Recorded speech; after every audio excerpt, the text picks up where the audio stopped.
আজকে প্যাকেটের কিনা চালের গুঁড়া দিয়ে বানিয়ে দেখাচ্ছি মসুরি পাকন। হাতে সময় থাকে না আর ঝটপট যারা পিঠা তৈরি করতে চান তাদের জন্যই আমার আজকের রেসিপি। প্যাকেটে যেই কেনা চালের গুঁড়াটা পাওয়া যায় ওটা দিয়ে আজকের পিঠাগুলো বানানো যাবে, শুধুমাত্র হাফ কাপ মসুরির ডাল সাথে অ্যাড করে। পিঠা বানানোর জন্য আগে থেকে আমি হাফ কাপ মসুরির ডাল পর্যাপ্ত পরিমাণের পানি দিয়ে ধুয়ে নিয়েছি কয়েকবার। তারপর একটা প্যানে নিয়ে নিচ্ছি, আর এখানে 1.5 কাপ দিয়ে দিচ্ছি পানি। তারপর ঢাকনা দিয়ে ঢেকে এই ডালগুলো ভালো করে সিদ্ধ করে নিচ্ছি। সিদ্ধ করার সময় কিন্তু চুলার আঁচ একদম কমিয়ে রেখেছিলাম, যাতে পানিটা থেকে যায় আর ডালটা ভালো করে ম্যাশ হয়ে যায়। তো ডালটা যখন ভালো করে সিদ্ধ করা হয়ে গেছে, এখানে আমি 2 কাপ নিয়ে নিচ্ছি প্যাকেটের কিনা চালের গুঁড়া। তারপর স্বাদমতো লবণ দিয়ে আবারও ঢাকনা দিয়ে ঢেকে দিচ্ছি। এবার আমি ঢাকনা দিয়ে ঢেকে রেখেছি 2 থেকে 3 মিনিট। তারপর এখন সব কিছু একসাথে করে নেড়েচেড়ে মিশিয়ে নিচ্ছি। আর এই গোলাটা গরম থাকা অবস্থায় এখানে আমি একটা ডিম দিয়ে দিচ্ছি, আর 1/4 কাপের মতো দিয়ে দিচ্ছি ফ্রেশ কোরানো নারকেল। চাইলে এখানে 2টা ডিমও দিতে পারবেন।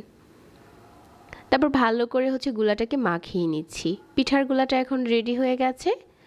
তো আমরা এই মসুরি পাকনের জন্য শিরা তৈরি করে নিচ্ছি। 1 কাপ গুড় নিয়ে নিচ্ছি, কিছু আস্ত গরম মশলা দিয়ে দিলাম, আর হাফ কাপ দিয়ে দিলাম পানি। তারপর কিছুটা পাতলা একটা শিরা তৈরি করে নিচ্ছি। শিরাটা হয়ে গেছে, চুলা থেকে নামিয়ে নিচ্ছি।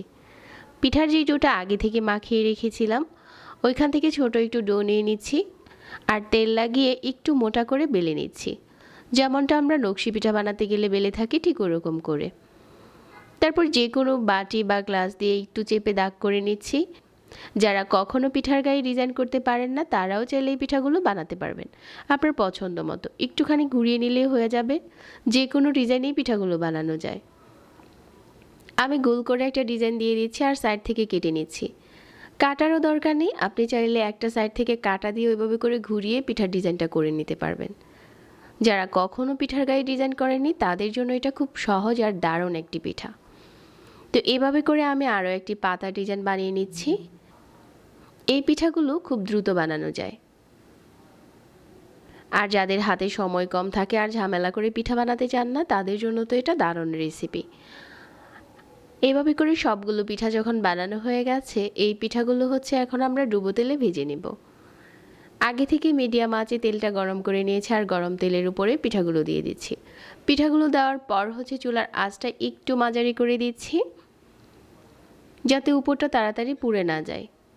একটু ধৈর্য সহকারে ভেজে নিচ্ছি, আর যখন দারুণ একটা কালার চলে এসেছে, সেই যে আমরা আগে থেকে শিরাটা বানিয়ে রেখেছিলাম ওই গরম শিরার উপরে দিয়ে দিচ্ছি।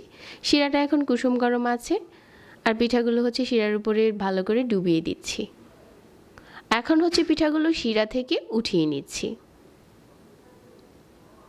এই পিঠাগুলো আপনি বানানোর পর সাথে সাথে পরিবেশন করতে পারবেন। দেখতে যেরকম দারুণ লাগে, খেতেও অনেক বেশি মজার। আপনারা যে কোনো পিঠার অনুষ্ঠানেও এই পিঠাটা বানিয়ে ঝটপট সাজিয়ে নিতে পারেন। আশা করছি আজকের এই ইনস্ট্যান্ট মসুরি পাকানোর রেসিপি সবার কাছে ভালো লেগেছে। এরকম আরও সহজ রেসিপি পেতে চাইলে পেজ ফলো করবেন আর চ্যানেল সাবস্ক্রাইব করবেন।